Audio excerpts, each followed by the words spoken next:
Dear Mr. President Nelson Mandela, dear Madiba, dear friend, on behalf of all the members of the World Economic Forum, I would like to extend to you our warmest welcome for your third visit to our annual meeting.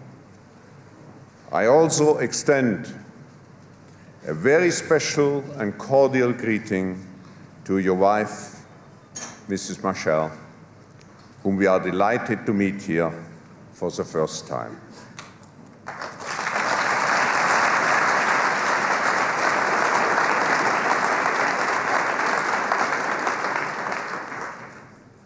I have had the opportunity and honor of welcoming many heads of states in Davos.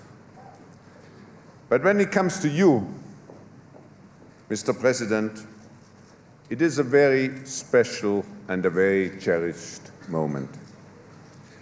We do not only welcome the head of a state today, but we welcome the man, your spirit, your vision, and your determination for justice.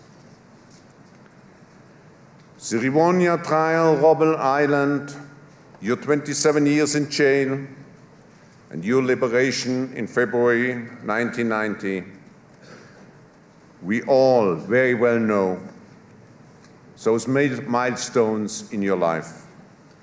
But as I read your book, A Long Walk to Freedom, I was struck by the countless and less known sacrifices you made early on in your life in order to deliver your people. I mention these things today as I did when I first welcomed you to Davos in 1992, because I feel no one should forget that South Africa's transition to democracy is truly a miracle, which took place because you decided to sacrifice your life for your people. The World Economic Forum takes great pride in having accompanied you and all South African, our friends, over the last decade. In the late 80s and early 90s, we were searching for ANC officials living in exile camps and integrated them already at that time into our community. Mr. President, you will be stepping down from the presidency in a few months' time, and I know that numerous people here question what future South Africa can have without you. Let me say to these people that South Africa holds a powerhouse of young people and young talents whom we have met here and in your country over the last decade. Young, well-educated and dynamic politicians are ready to continue your work. And the private sector is nurturing new entrepreneurs who can drive the South African region to a prosperous future. Mr. President, you are most likely the greatest statesman at the end of the century. Your achievements form a guiding light which all of us should consider as we build the 21st century. Before you take the floor, I would like to read out loud your closing statement at your trial. It summarizes, in my opinion, best your strengths, your courage, and your life's work. I quote, "During my lifetime, I have dedicated myself to the struggle of the African people. I have fought against white domination and I have fought against black domination. I have cherished the ideal of a democratic and free society in which all persons live together in harmony and with equal opportunities. It is an ideal which I hope to live for and to achieve. But if needs be, it is an ideal for which I am prepared to die. End of quote. Mr. Mandela, you are an inspiration to all of us. Welcome to Davos.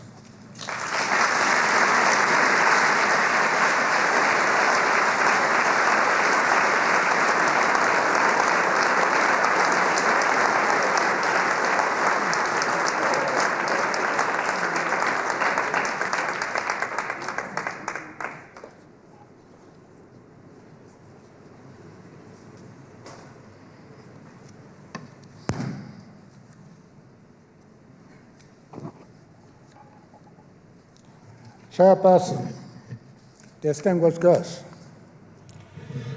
let me begin by thanking you most sincerely for affording me the opportunity and privilege of addressing the World Economic Forum in Davos for the last time as President of South Africa.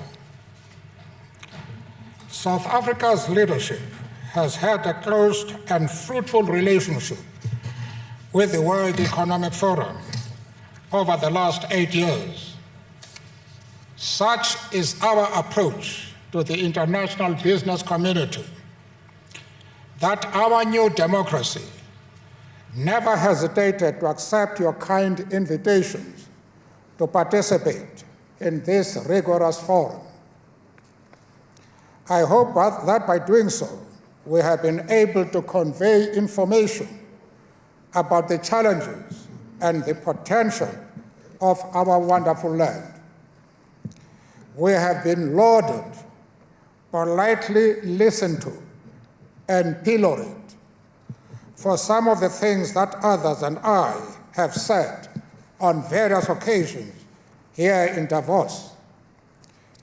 Indeed, I have vivid memories of this process during my visit here in 1991. It has taught us much and reinforced our belief in dialogue and interaction with the international community. The success of the annual regional summits has confirmed us in this judgment. I would therefore like to use this occasion to invite you all to this year's Southern African Economic Summit in Durban in June this year. While I will not be able personally to welcome and host you, I can assure you of South Africa's warmest hospitality and for many opportunities to promote our mutual goals. However, if you should, during your visit, see an old man by the road carrying a placard saying, "No job, no money, a new wife, a big family," please spare a thought. What has stood out in all our interactions with you is your profound goodwill towards South Africa. I doubt if you know how much this means to us. To ensure a better life for all our people is a complex and difficult task. Your support strengthens our efforts and inspires us. We know that this goodwill arises from the desire of good men and women everywhere that South Africa should succeed in reconciling our people, and that we should lay the scourge of racism at rest. This requires strong democratic institutions and a culture of compassion. None of this is possible without a strong economy. The challenges we face combine many of the great challenges that face our global society. We need social stability that is based on socio-economic development. We must nurture tolerance, collective wisdom, and democracy.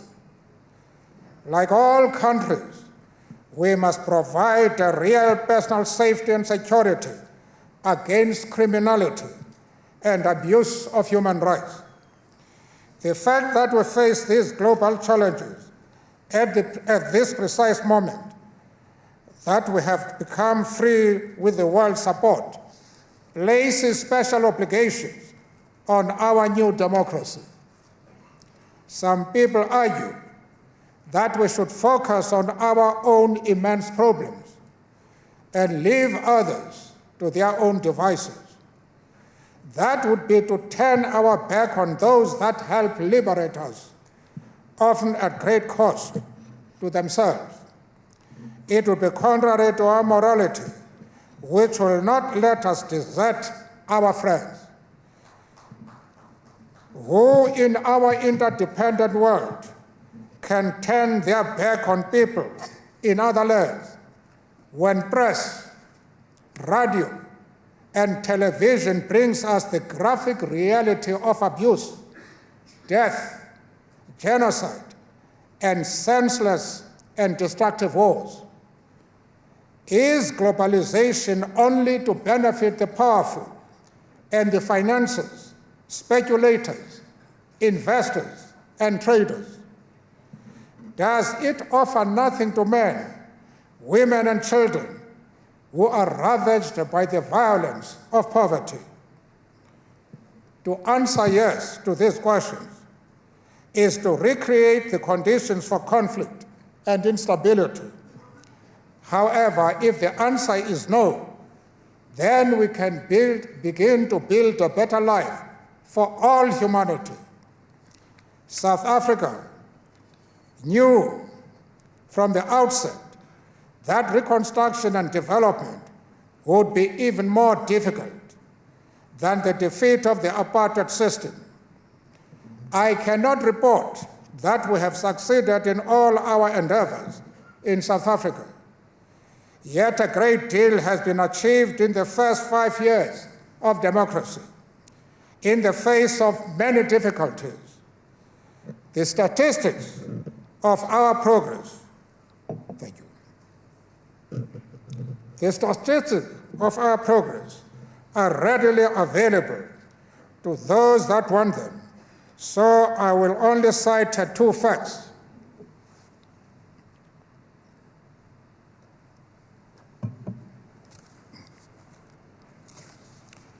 In 1994, 12 million people in our rural areas, some 30% of South Africans, lacked access to clean water, to clean drinking water. Since then, 3 million have gained access to that absolutely basic amenity. In 1994, 2/3, in other words, 63% of South African households lacked electricity. Today, the figure is reduced to 1/3, 36% of households without electricity. An audience such as yourself will understand what these 2 examples indicate about our broad program of socio-economic improvement. The scale of the challenge we inherited, the progress we have made, how much more is still to be done. You will appreciate that such improvement, if it is to be sustained, requires enduring changes in our public service, a stable and living democracy, as well as dynamic and sustainable economy. Because development brings great structural change that affects different interests in different ways, the achievement of our goals requires of us the capacity to mobilize a highly complex society in pursuit of broad national objectives. It means building a broad partnership of major social forces. Considering the condition of South African society a few short years ago, I believe that we have made great progress in this regard. What is deeply encouraging is the way in which civil society is becoming actively engaged in transforming our society. In particular, to deal with the most difficult challenges we face. Our recent job summit brought together business, labor, and the development community with government to work for job creation. Business actively assists in our critical battle against crime. The religious community has come together with political parties to give a lead with government in this moral regeneration that will help fight corruption and crime. Farmers, farm workers are working with the police and army to combat rural criminality. Last year, the World Economic Forum gave a global lead to the international business community in the fight against HIV/AIDS. I am pleased to be able to report to you that late last year, a national partnership against AIDS was launched in South Africa by Deputy President Thabo Mbeki, bringing together all sectors of our society, including the private sector, to combat this epidemic. Such partnerships of social forces give our society a resilience and stability that keep it on a steady course, whatever the vagaries of political mood. This environment allows government to take a longer view and consistently apply sound and sustainable economic policies. In the stormy seas of the world financial markets, our medium-sized ship has taken some storm damage, but it continues to sail under its own power. However, like all trading nations of our own growth depends critically on growth in the world economy. When we can least afford it, the current crisis has had a very real impact on our growth rate, as it has done across the world. Though still positive, our growth rate is nearly 3% below our initial projections for this year. Stability in the world economy, and more important, a return to growth in South Asia, Latin America, and Africa are vital. Our own long-term structural development also depends on all of Southern Africa and Africa achieving the same, and on our building economic ties and development cooperation among ourselves. We are making sure but steady progress in overcoming the colonial legacy of poor links, including transportation links between our economies. Cross-border cooperation with our neighbors to promote investment and development grows by the month. We will make progress this year toward a free trade agreement in the SADC area. But much as we have advanced in these and other ways, continuing conflicts are hampering development. The gains we are making could be jeopardized, not only in countries directly involved, but more generally. Such is the interdependence of all our countries. Africa is beyond bemoaning its past for its problem. The task of undoing that past is ours, with the support of those willing to join us in a continental renewal. We have a new generation of leaders who know that we must take responsibility for our own destiny. That we will uplift ourselves only by our own efforts in partnership with those who wish us well. In short, now that Africa is free, we can embark on the realization of our long-held dream of the rebirth of our continent, of its reconstruction and development. One of the greatest effects of this African Renaissance will be the reintegration of the African economies into the world economy, no longer as dependent participants. One dimension to this reintegration is the unfolding of the complex processes that I have reflected on above. These processes will have to emanate from Africa. The other dimension raises a profound and fundamental question as to whether the world economy in its current structure will allow this reintegration. The question is seldom asked, since it is the weaknesses in Africa and the developing world are usually put under the spotlight. But it is an essential question. For Africa to reintegrate its economies, must industrialize and modernize.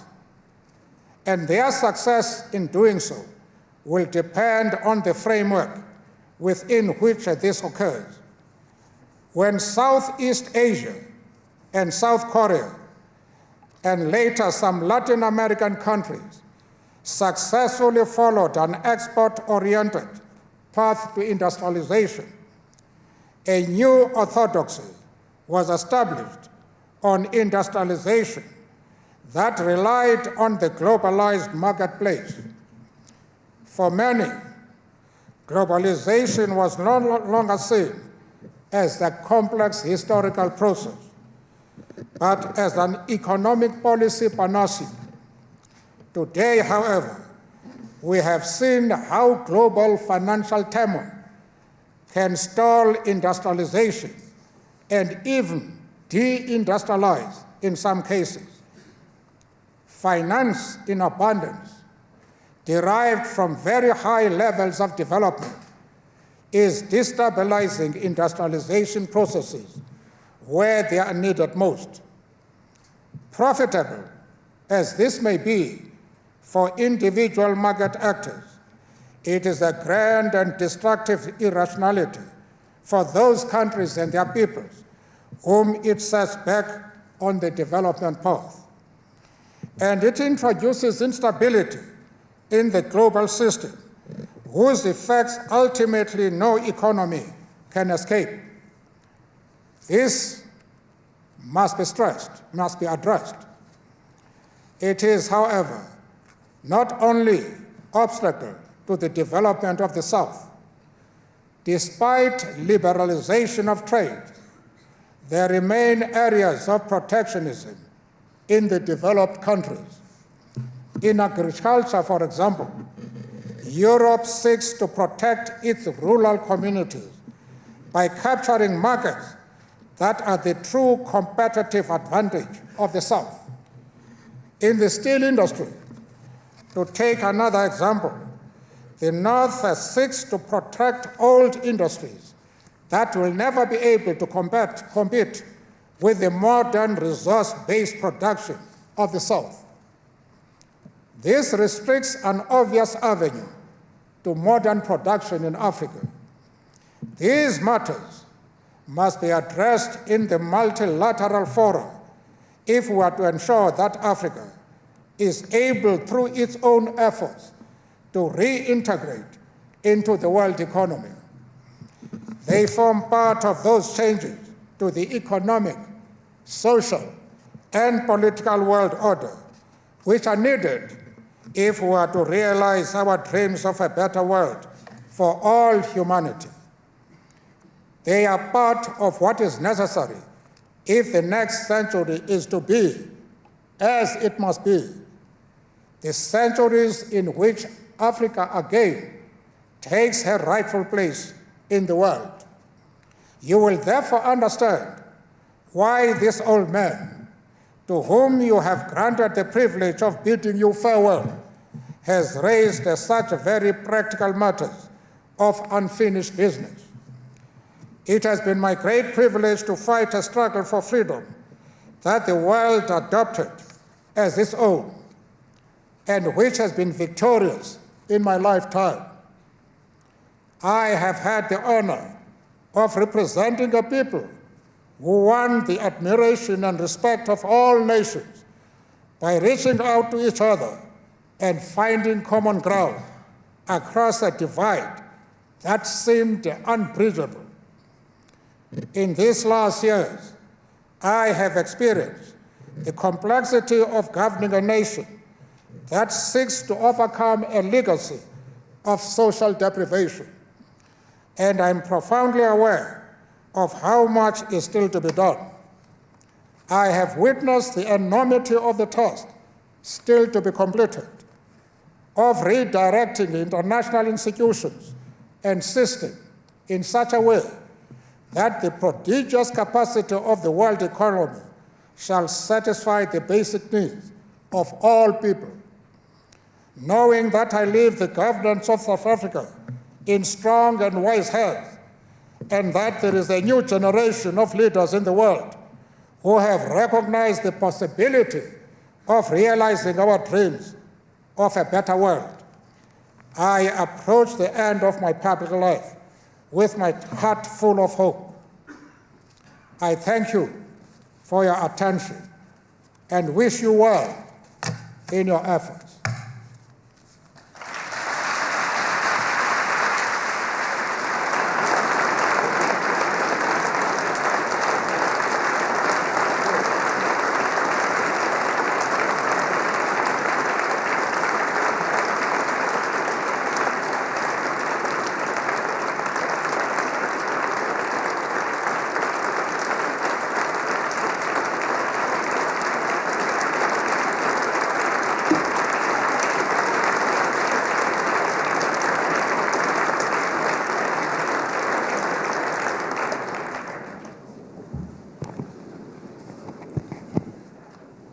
Mr. President, as you just have shown again, your voice in the world community is so important. And even if we know that your succession is in very good hands, Gustavo Mbeki, whom we all have met several times here, but you are needed. So my first question to you is, what will you do after you resign from presidency in order to be still around? Do you want to sit? You can sit. Well, I believe in standing when dealing with difficult questions, so that I can intimidate you with my height. Now, I have dealt with this question already in my address, that I'm going to stand on the side of the road and to say to you, unemployed, no money, a new wife, and a big family. Please help. This is what I'm going to do. But of course, I am a member of the ANC, which is the proud liberation movement of the 20th century. I have got a president now, Thabo Mbeki. I will carry out whatever instructions he gives me and those around him, like the minister here of Trade and Industry, Alec Erwin. I will carry out whatever they want me to do. And of course, I'll be available to all South Africans if they think I can render some service. But of course, our debt to the international community from every part of the globe is great. And I can never forget the fact that they helped us when we were all alone to overthrow, as I have said elsewhere, one of the most brutal systems of racial oppression that we have seen. It is because of that support from the international community that South Africans now, black and white, Afrikaans and English-speaking, regard themselves as having a common destiny and are ready to sacrifice for their country. It is for that reason that a country which only a few years ago was regarded as a polecat of the world now is regarded by many as something of a near miracle. And these are the considerations that are going to influence me when I step down. Thank you.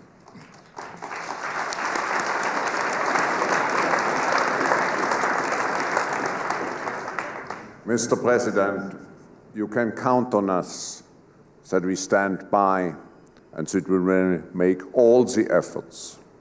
I'm certainly speaking on behalf of all our members, that Africa will not become again marginalized, but become a very strong pillar of the international economy and international decision community. I think that's also very important. I have a last question. You have experienced so much personally in your life. You are so rich in positive and negative life events. Here you have in front of you leaders from governments and business. If you would share with those one single advice which for you is very close to your heart, or in a very simple question, what would you tell us to be better leaders?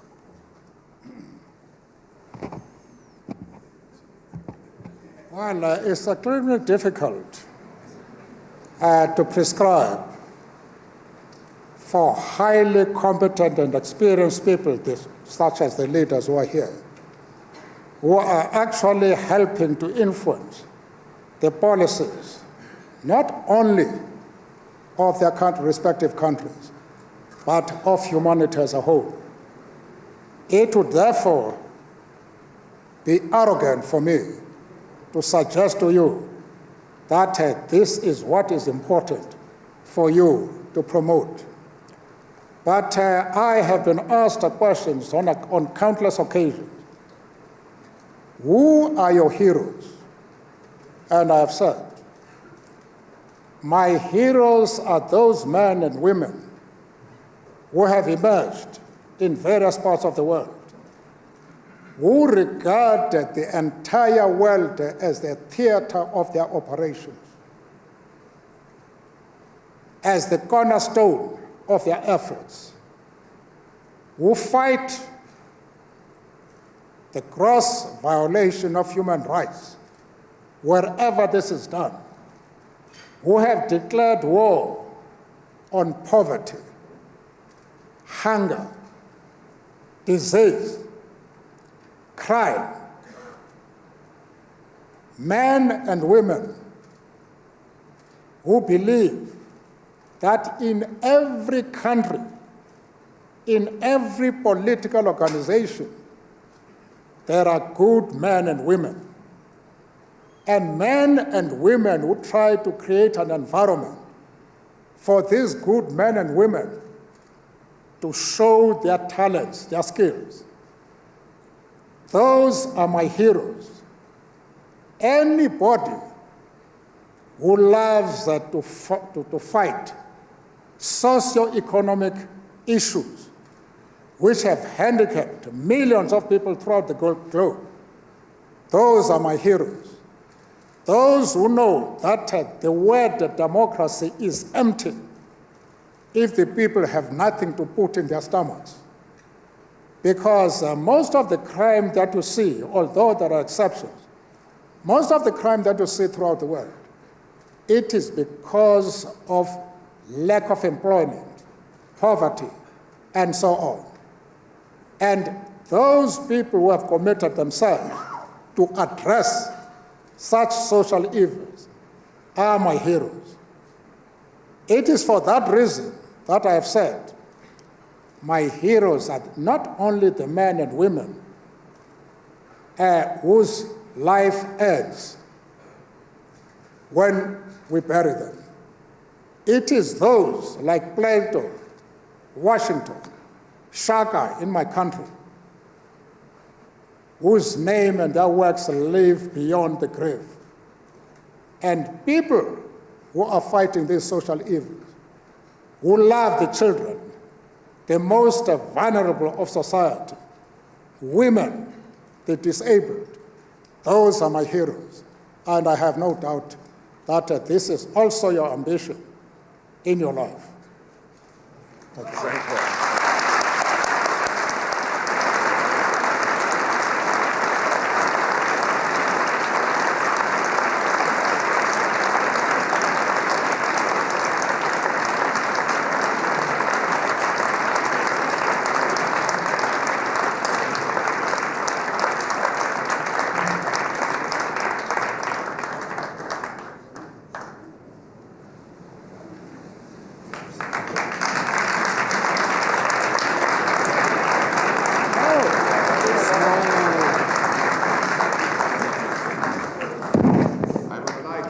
Thank on behalf of all of you again President Mandela, our dear friend, and to remind him of the snow of Switzerland when he goes back to South Africa.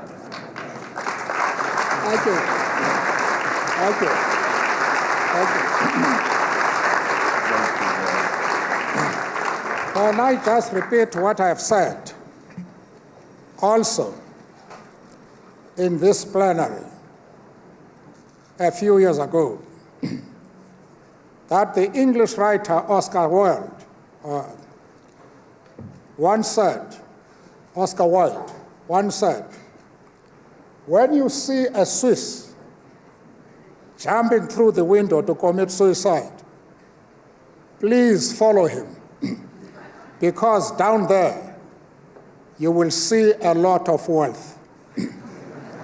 Now, this Swiss, I am prepared to follow him if he jumps through the window, because I know always he has got inherent wisdom in him. And that is why he has led us so well and brought the major industrial leaders of the world together in this forum. I thank you.